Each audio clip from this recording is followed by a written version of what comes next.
लागेला अम्बलम जी के बोहलिया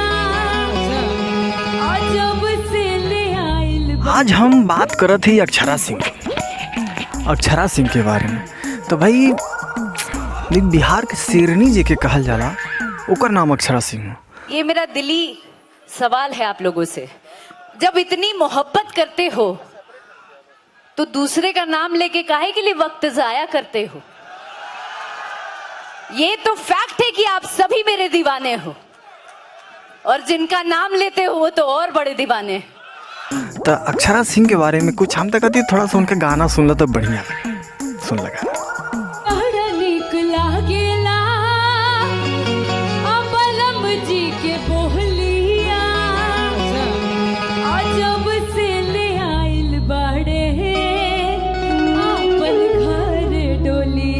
देखा ना, एक नंबर गावल भाई, एक नंबर। अक्षरा सिंह भाई, कुछ बात उनसे पूछल गल, कुछ विवाद रहा पवन सिंह का, थोड़ा परेशान रहे। लेकिन कई जगह भी भाई कुछ अच्छा प्रदर्शन भी देखा के मिला। नहीं हम तो कहती कुल छोड़ के पहले खाली उनका गाना सुना क्या हो।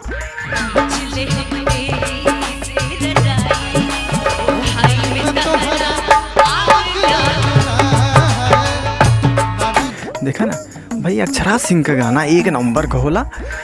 वो भाई भोजपुरी इंडस्ट्री का वो एक बहुत जानी मानी कलाकार है, बहुत जानी मानी कलाकार है। तो अक्षरा सिंह का गाना में थोड़ा सा दम तो हो।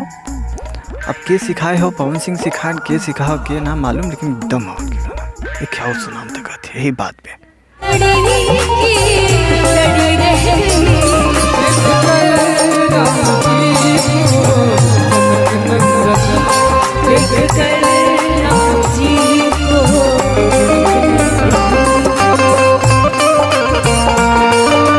तो भाई यह सब बात बा जनते बा है, ऐसा ही न्यूज ले आई। बस चैनल सब्सक्राइब कर जा, बस और कुछ न चाहे, सपोर्ट कर।